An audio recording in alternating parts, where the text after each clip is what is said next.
wonderful Savior, I know for sure.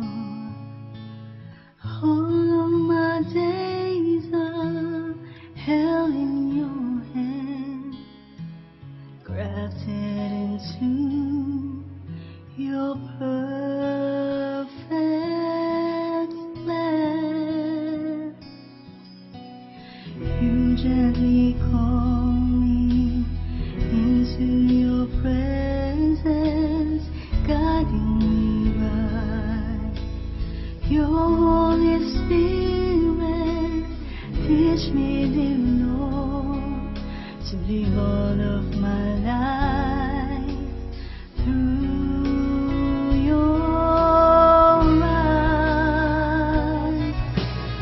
I'm captured by your holy calling. Set me apart. I know you're drawing me to yourself.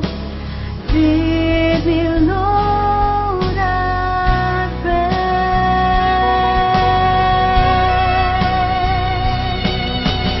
Take me, mold me, use me, fill me.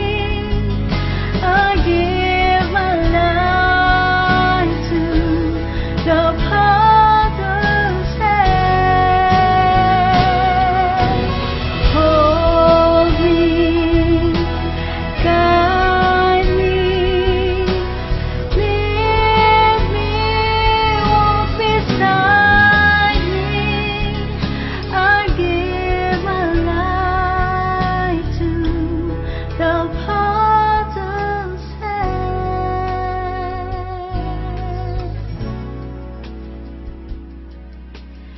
You gently call me into your presence, guiding me by your Holy Spirit. Teach me, dear Lord, to live all of my life through your eyes. I'm captured by your holy calling. Set me apart. I know you're drawing me to yourself. Lead me, Lord, I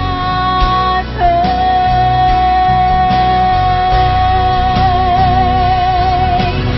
Take me, mold me, use me, fill me. I give my life to the Potter's hand.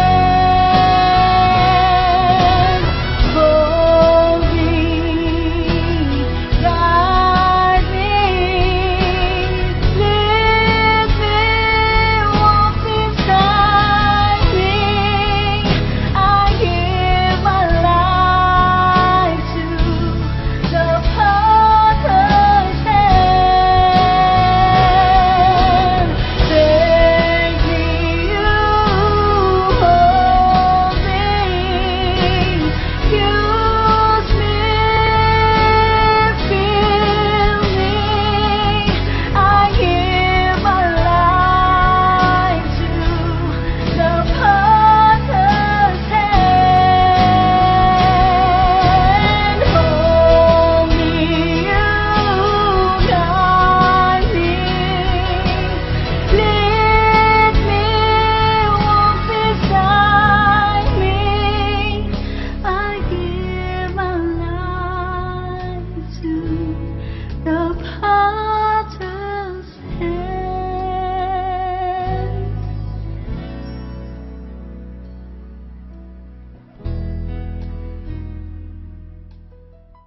Matthew 6 verse 1 to 4.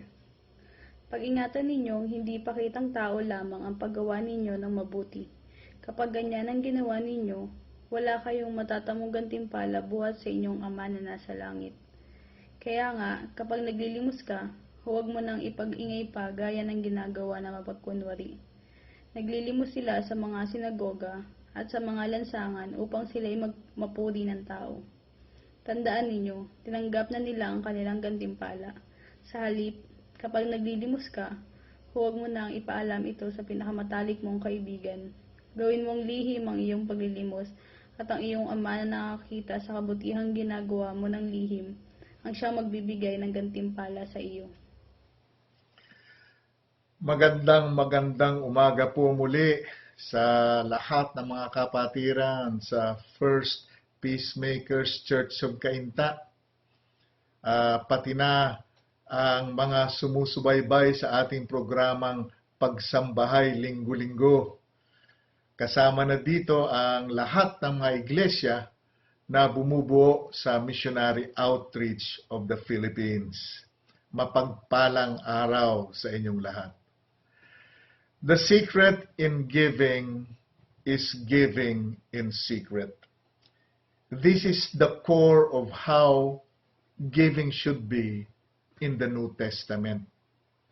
Sa aking pagninilay sa ating teksto ngayong umaga na binasa kanina ni Fifi, inisip ko na din bakit isinama ni Kristo Jesus ang katuruang ito sa Sermon on the Mount.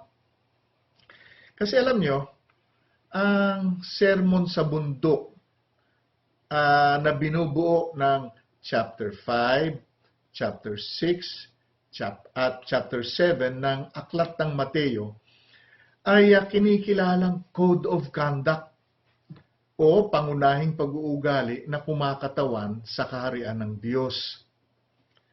At ito ay nakaangkla sa isang pusong dalisay. This is the basic standard of righteousness in the Christian life. The basic standard of righteousness in the Christian life. At ito rin ang ating pamantayan sa pamumuhay bilang isang anak ng Diyos. Dahil isinama ng Panginoong Hesus sa kanyang core teaching ang pagtulong sa mga mahihirap o nangangailangan in general, lumalabas na mahalaga ito sa puso ng Diyos. Pero hindi lang yon. Hindi lang ang gawa na pagtulong per se ang tinutukoy niya dito. Bagkus yung puso ng nagbibigay ng tulong. To be specific about it, yung layunin ng puso na nagbibigay ng tulong. Kasi kay Kristo Jesus, the heart of the giver is more important than the gift itself. The heart of the giver is more important than the gift itself. Ito rin yung pinakapuso ng katuruan niya dito sa Matthew 6, 1-4. Balangkasin natin verse by verse ang ating teksto ngayong umaga. Sa Matthew 6, verse 1, itong sinabi sa Revised Tagalog Popular Version. Pag-ingatan ninyong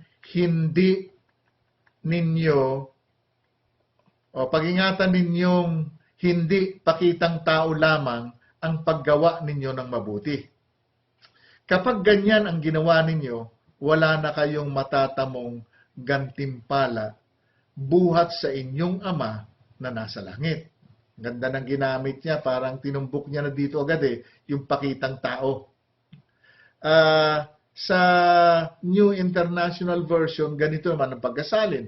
Be careful not to do your acts of righteousness before men, to be seen by them.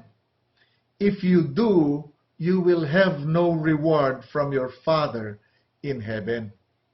You will have no reward from your Father in heaven.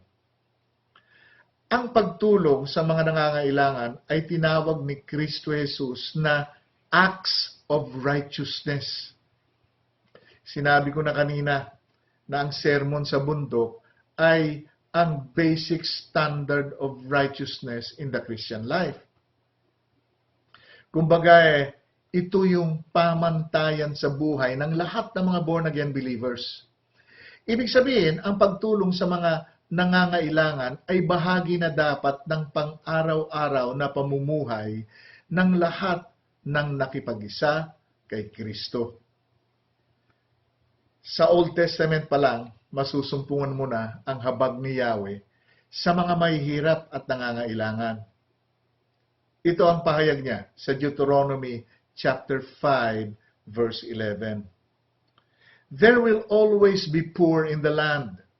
Therefore, I command you to be open-handed toward your brothers and toward the poor and the needy in your land.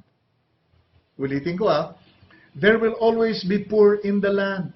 Therefore, I command you to be open-handed toward your brothers, and toward the poor and the needy in your land. Sinabi niya talagang hindi mawawalang mahihirap dito sa mundong ito o yung mga nangangailangan. Kaya nga tayo, inuutusan niya ang kanyang chosen people na maging bukas palad sa pagbibigay. Una, sa kanilang mga kapatid sa Panginoon. At patungo din sa mga mahihirap at nangangailangan. Isa lamang ito sa 300 references na tumutukoy sa mga mahihirap at nangangailangan. Noon kasi wala pa pong DSWD.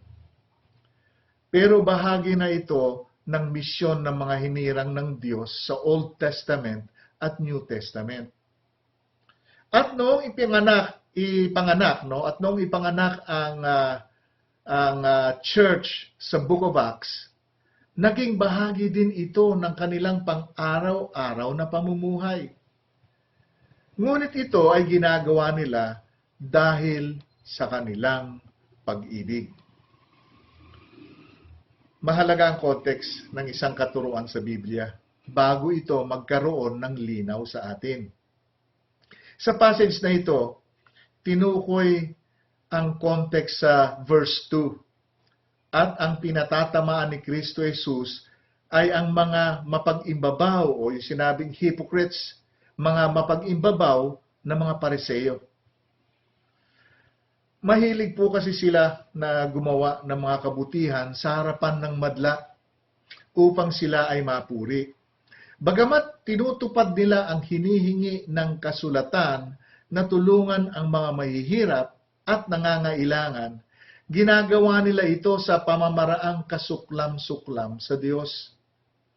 Ginagawa nila ito sa ikatataas ng kanilang mga sarili. Kaya sabi ni Jesus, wala na kayong tatanggaping gantimpala maliban sa papuri ng tao na inyo nang tinanggap. Kay Kristo Jesus, doing the right thing is not enough. You have to do the right thing for the right reasons. Doing the right thing is not enough. You have to do the right thing for the right reasons. This is where motive comes in. Katulad ng sinabi ko na kanina, the heart of the giver is more important than the deed itself or than the gift itself. Kahit na gaano kalaki ang iyong ginawang kabutihan, kung hindi mo ito ginawa sa tamang motibo, wala ka ring gantimpalang tatanggapin sa Panginoon. Ano ba ang tamang motibo ng puso na hinihingi ng katuruang ito? Napahapyawan ko na ito kanina. Pero bago ko po banggitin muli at pagtibayin ito, nais ko po munang banggitin ang ilang maling motibo sa pagbibigay ng tulong sa nangangailangan. Ang una, recognition and praise. recognition, and praise. Madaling gumawa ng mabuti kung mapapasalamatan ka o mapaparangalan ka sa iyong pagtulong. Kasi masarap ang pakiramdam ng isang taong napasalamatan o napapasalamatan. At napapansin sa kanyang mabuting ginawa. Pero kung ito lang ang iyong dahilan, bakit mo ginagawa ito? Para ka lang mga Pariseo sa panahon ni Jesus. So hindi ka tanggap-tanggap ito sa Diyos. Kasi ang hinahangad mo yung praise lang at recognition ng karamihan. Pangalawa, debt of gratitude. Ang ibig sabihin nito ay utang ng loob. Kumbaga, tinutulungan mo ang iyong kapwa para magkaroon ng utang ng loob sa iyo. Kasi pag dumating na ang pagkakataon na ikaw naman ang nangangailangan, ini-expect mo na tutulungan ka naman niya o tutulungan ka rin niya. Kung titingnan mo, parang okay na ito kasi palitan lang naman ng favor. Tutulungan kita, pero tulungan mo rin ako pag ako ay may mga pangangailangan na. Kaya lang, hindi pa rin papasa ito sa pamantayan na binigay ni Kristo Jesus na makikita dito sa ating teksto. Ang ganitong pag-uugali ang binigyan niya ng pansin sa Matthew chapter 6 verse 3. Sa verse 3 ng ating teksto. Sabi sa NLT, babasahin ko ang salin. And when you give to someone in need, don't let your left hand know what your right hand is doing. And when you give to someone in need, don't let your left hand know what your right hand is doing. Huwag mong ipapaalam sa iyong kaliwang kamay ang ginagawa ng iyong kanang kamay. Sinasabi ng verse na ito na dapat dalisay ang motibo natin sa pagbibigay. Dalisay, para hindi mapansin dalisay. Pangatlo, to receive God's blessing. To receive God's blessing. May mahigit na 4,000 mga pangako ang Word of God para sa kanyang mga hinirang at para sa mga tao. At karamihan ng mga promises na ito ay kadugtong ng pagsunod sa Panginoon. For example, ipinahayag ng Proverbs 11:25, a generous man will prosper. He who refreshes others will himself be refreshed. A generous man will prosper, and he who refreshes others will himself be refreshed. Sinabi dito na pag ikaw ay nagbigay ng kaginhawaan sa iba, giginhawaan ka din ng Diyos. Ang tinutukoy ko dito sa ating third item ay yung pag-expect ng kapalit na blessing sa iyong pagsunod sa naisin ng Diyos na tulungan ang mga nangangailangan. Bagamat tapat ang Diyos sa kanyang mga pangako, sa mata ni Kristo, mababaw pa rin ang motibong ito sa pagtulong sa mga nangangailangan. Bakit? Dahil may hinihingi ka pa rin kapalit. Yung mga sinabi ng Lord ito Lord, sinabi mo to kaya gawin mo yung kapalit, no? I-bless mo ako. Parang ganon. Ang tatlong motibong ito ay hindi nanggaling sa isang dalisay na puso. Kaya't kung ito ang motibo mo sa pagtulong sa mga mahihirap at nangangailangan, hindi ka tatanggap ng gantimpala sa Ama. So, ano ba talaga ang tamang motibo sa pagtulong sa mahihirap at nangangailangan? Ito ang pahayag dun sa chapter 4 ng Matthew 6, no? Verse 4 ng Matthew chapter 6, yung teksto natin ngayong umaga. Itong sinabi, babasahin ko sa Revised Tagalog Popular Version. Gawin mong lihim ang iyong paglilimos. At ang iyong ama na nakakakita ng kabutihang ginagawa mo ng lihim, ang siyang magbibigay ng gantimpala sa iyo. Ang kabutihang ginagawa mo ng lihim, ang siyang magbibigay ng gantimpala sa iyo. Yung ama ito.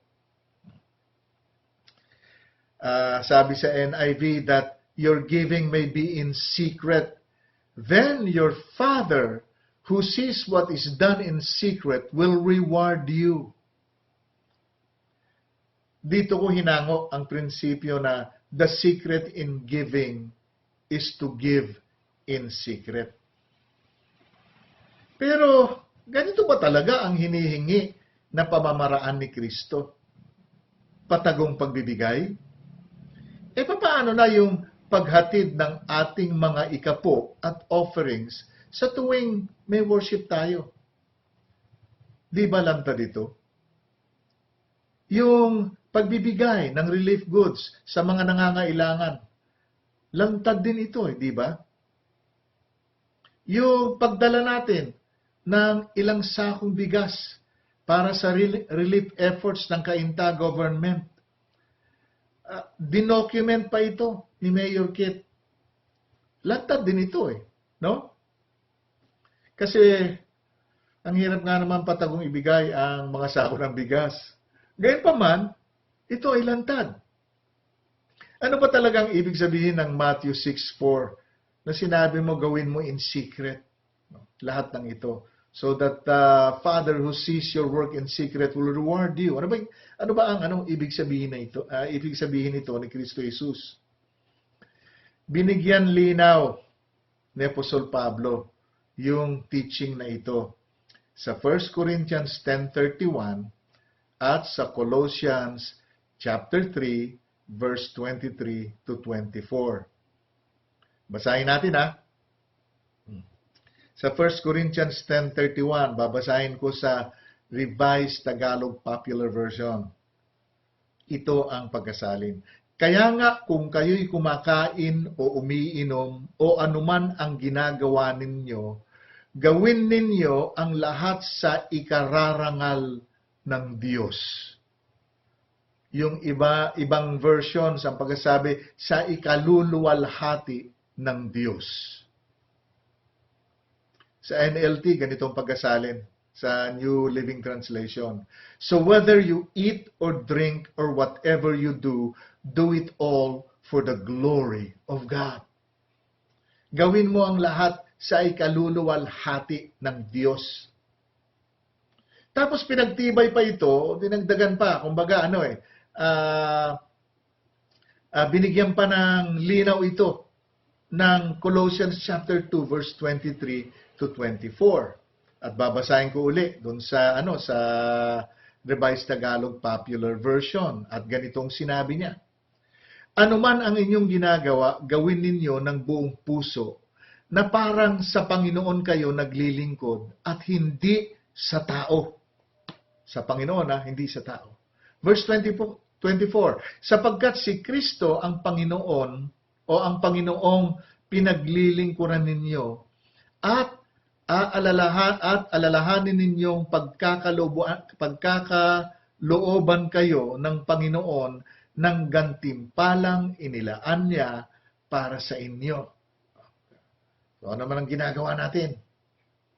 Gawin natin ng buong puso para sa Panginoon. Ginagawa mo for God. So, everything you do for God and for His glory. Ganun dapat. Sa yung binasa natin kanina, sa Colossians chapter 3, verse 23 to 24, itong pagkasabi sa New King James Version, and whatever you do, do it heartily. Heartily. As to the Lord and not to men. Ginagawa mo sa Panginoon, hindi sa tao. Knowing that from the Lord you will receive the reward of the inheritance, for you serve the Lord Christ. Tama, ang linaw no? Itong dalawang scripture references na ito ang pinakadiwa ng Matthew 6:4 na ipinahayag ni Kristo. Yung binasa natin kanina, yung doing things in secret. Hindi talaga yung hindi talaga yung sikretong pagtulong sa mga nangangailangan, kundi ang motibo mo sa paggawa nito. Ayun ang mahalaga dito. Ayun ang tinutukoy at tinutumbok. Kung ang pagbibigay mo sa mga nangangailangan ay ginagawa mo sa ikaluluwalhati ng Diyos, ito ay nagiging isang form of worship o pagsamba sa Panginoon. At dahil ito ay nagiging isang uri ng pagsamba, ito ngayon ay nagiging katanggap-tanggap na sa Diyos. So, ganito yun yung pagtulong natin sa kapwa, yung pagbibigay natin sa mga nangangailangan, yung pagbigay natin ng abuloy. Sabi ng Panginoon, isang form of worship din ito. Kaya dapat gawin mo to na ang nakatingin ay ang Diyos. Gawin mo to sa ikaluluwalhati ng iyong Diyos Ama.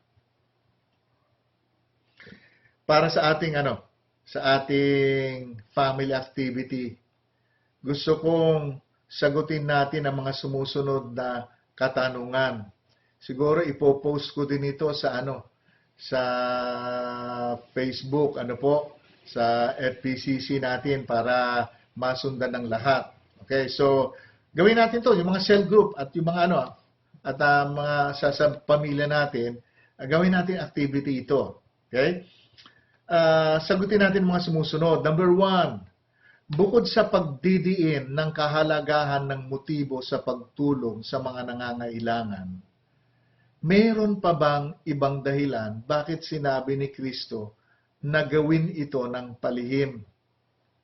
Bakit sinabi ni Kristo na gawin mo ito ng palihim? Meron pa bang ibang dahilan? Kasi gusto niya dalisay yung iyong motibo.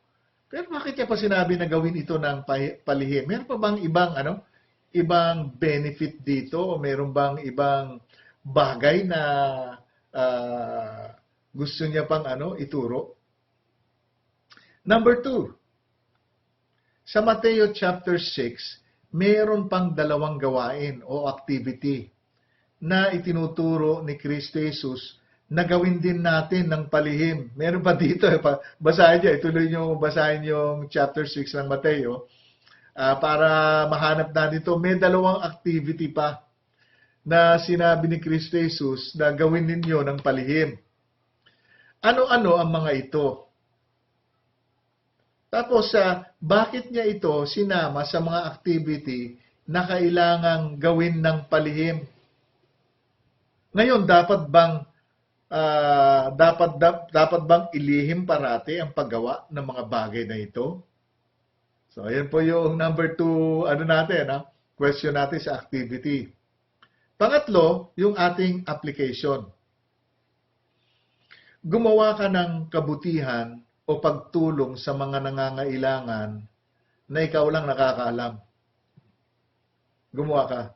Umanap ka. Kasi kanina sinabi, unahin mo mga kapatid sa Panginoon. Umanap ka ng isang kapatid sa Panginoon. Nakita mo talaga nangangailangan O isang tao na talaga nangangailangan. Tapos sabi niya, gumawa ka ng kabutihan o pagtulong sa taong ito na ikaw lang ang nakakaalam. Ikaw lang.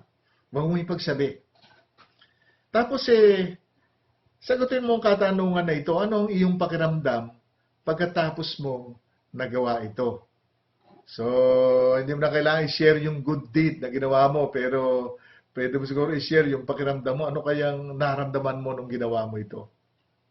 So, ito yung tatlong bagay na gusto kong pagtuunan natin ng pansin na magkaroon tayo ng discussion group para dito. Mas maganda kung bawat household Ngayon, kung magagawa ninyo sa cell group, okay din. Pero sa akin, mas maganda kung per household na lang. Sa ating passage ngayong umaga, sinabi ni Jesus na kapag gumawa tayo ng kabutihan sa isang nangangailangan, at ginawa natin ito sa ikaluluwalhati ng Diyos, tayo ay tatanggap ng gantimpala. Ngayon, ano ba ang gantimpalang ito na binanggit ni Kristo sa Matthew 6 verse 4? Actually, sa Matthew 6 verse 1, binanggit niya rin ito eh. Isang buong sermon na po ito pag atin pong tatalakayin. Gayunpaman, ibibigay ko na lang yung pinakabuod dito sa inyong lahat. So ano yung dalawang gantimpalang ito? Yung una, parangal ng punong pastol. So huling araw, darating tayo sa harapan ni Kristo Jesus, ang punong pastol eh.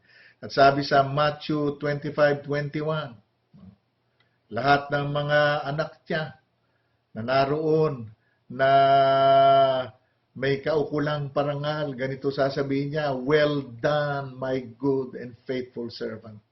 Well done, my good and faithful servant. So, parangal ng punong pastol. Yung pangalawa, tayo tatanggap ng putong ng tagumpay. Sa 2 Timothy chapter 4 verse 8, hindi natin alam kung ano yung putong na to. Totoong corona ba to? Pero ikaw ay tatanggap. At yung matatanggap mo, ito yung i-present sa paanan ni Kristo Jesus. Mayroon kang madadalang offering sa Kanya.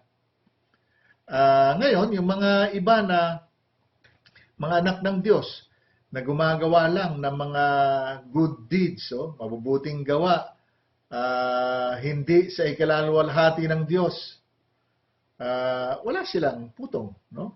Wala silang dadalhin. Pero palagi ko lahat meron eh. Kasi hindi naman all the time ganun ka eh, no? Yung selfish ka o nauuna sarili. Kasi talaga may mga pagkakataon din talaga na pinaparangalan mo ang Panginoon. So dalawa ito, parangal ng punong pastol at pangalawa yung putong ng tagumpay na yung dadalhin sa paanan ni Kristo Jesus. Tatapusin ko ang mensaheng ito, bagamat maikli lang kasi tinumbok ko naman no? Sa Pahayag 22:12. Ito ang binanggit, itong sinabi sa Pahayag 22:12. At sinabi ni Jesus, makinig kayo, darating na ako. Dala ko ang mga gantimpalang ibibigay sa bawat isa ayon sa kanyang ginawa. Hallelujah. Purihin ang Diyos. Tayo po ngayon ay manalangin. Amang makapangyarihan sa lahat, salamat sa pag-ibig mo. Salamat sa iyong dakilang katapatan. Salamat po, O Diyos, yung katuruang ito na binigay mo ngayon sa amin. Dalangin namin, Ama, na yung pagbigay namin o yung pagtulong namin sa nangangailangan. Ama, nawa ito'y maging udyok ng pag-ibig na binigay mo sa amin. Katulad ng una mong ginawa, Kristo Jesus, binigay mo ang iyong buhay sa amin na walang kapalit. Wala kang hininging kapalit sa amin.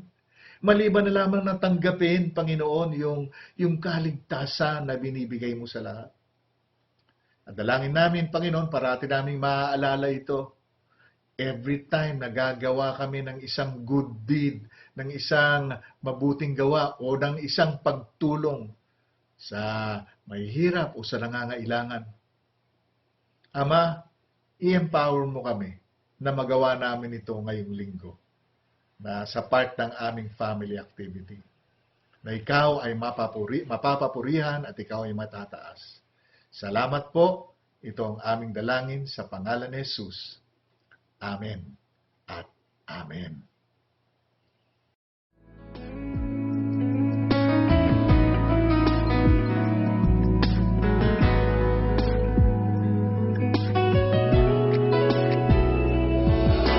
This is my desire to honor you, Lord, with all my heart.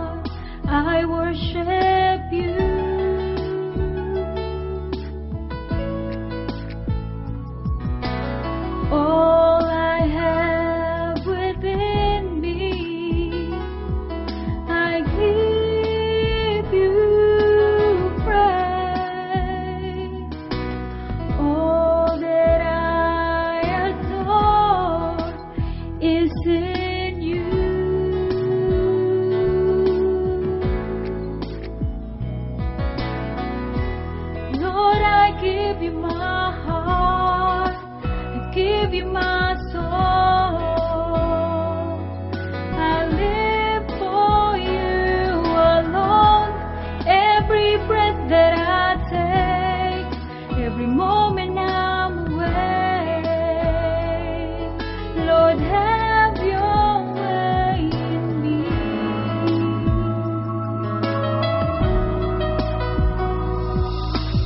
This is my desire to honor you, Lord, with all my heart I worship you.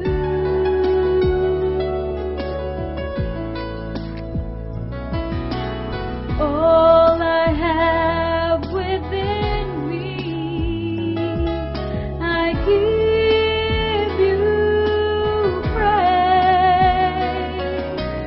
All that I adore is in you.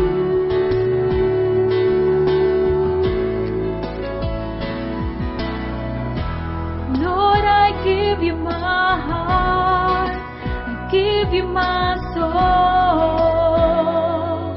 I live for you alone.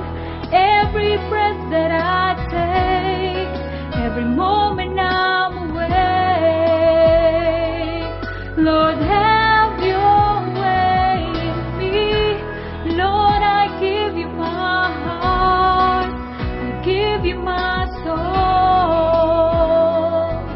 I live for you alone.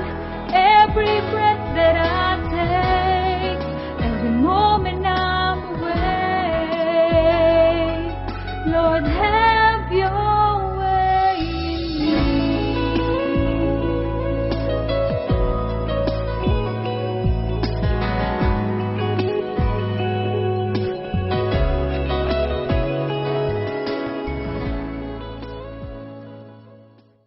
Salamat sa napakagandang awit na yan na ating nadinig kanina. Noong itong nakaraang linggo, hindi po ako nakapag-pray sa mga sa mga may birthday, no?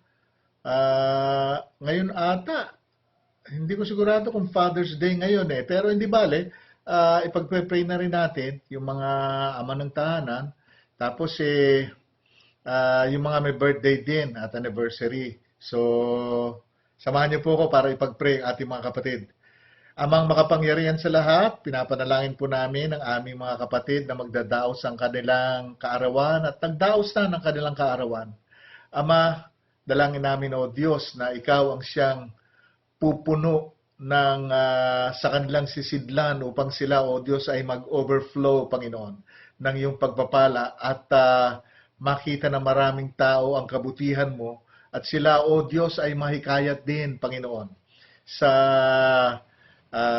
buhay na ipinangako mo sa iyong mga anak. Dinadalangin namin, Ama, na ikaw ang tutugon sa mga pangangailangan nila at patuloy na bibigyan mo ng lakas at kapayapaan at proteksyon, O Lord, lalong-lalo na sa panahon na ito. Yung mga magdadaos din ng kanilang mga anibersaryo, Panginoon, abutin mo rin. Lord God, isustain mo ang mga relationships na ito na makapagpatuloy at lalong tumibay through the years, O Lord. Yung mga ama ng tahanan, bigyan mo ng matibay na pananampalataya sa iyo. O Lord, pag-ibig at Lord God, yung grace mo, O Lord, yung biyaya mo, maghari sa kanilang buhay. Yung mga may sakit namin, mga miyembro, O Lord, O God, yung mga tupa ng mga may sakit, abutin mo rin ng iyong kamay ng pagpapagaling. Salamat po, O Lord, kasi sinabi mo sa iyong salita, dahil sa iyong mga latay at sugat kami gumaling at yun po ang aming pinanghawakan. Sa iyo namin, iniuukol at ang papulit pa sa salamat sa pangalan ni Jesus. Amen at amen. Bago ko po ibigay yung benediction, gusto ko pong ibalita sa inyo yung nangyaring pangalawang linggo natin ng midweek, midweek na prayer time, na virtual prayer time na ginagamit po natin yung Zoom. At ngayon po mas marami ang sumama sa ating prayer ngayon at mas marami na rin nagpray. Umabot din kami umawit din kami ng mga ilang awitin. Napakasaya po ng time na yon. Alam namin na bagamat hindi kami nagkakakita-kita sa personal o physical, walang malayo talaga sa bawat isa, pero yung spirito talaga pinag-iisa kayong lahat Iisa ang spirito. Kaya nagpalakasan kami sa bawat isa. Kaya sa susunod na Thursday, 7:30 ng gabi, samahan niyo kami sa midweek prayer time natin na ito. Kasi kailangan natin ang prayer Alam niyo mga kapatid, yung prayer nung pinanganak ang iglesia, yung panalangin sentro ito Sentro ng kanilang mga ginagawa. Hindi ito yung nandoon sa nakakabit lang sa ministry. Hindi ito yung ministry. Kumbaga ito yung sentro ng kanilang ginagawa. The center, the focus of what they're doing. Kaya nga sa bahay-bahay nananalangin. At nagpapasalamat ako, may nagpa-participate sa midweek natin. At alam ko sa mga bahay-bahay nananalangin din. Itutuloy po uli natin ito. Sa next Thursday. At sa next Sunday naman, yung pagsambahay uli. Hindi natin alam kung gagamitin na natin Luisa Pero makimonitor lang kayo at sundan nyo lang yung mga updates sa ating page, sa FPCC page. So, nagpapasalamat po uli ako sa lahat ng mga sumusubaybay at nakikiisa sa pagsambahay at sa ating midweek prayer. Pagpalain kayong lahat ng Panginoon. The Lord bless you and keep you. The Lord make His face to shine upon you and be gracious unto you. The Lord lift up His countenance upon you and give you peace.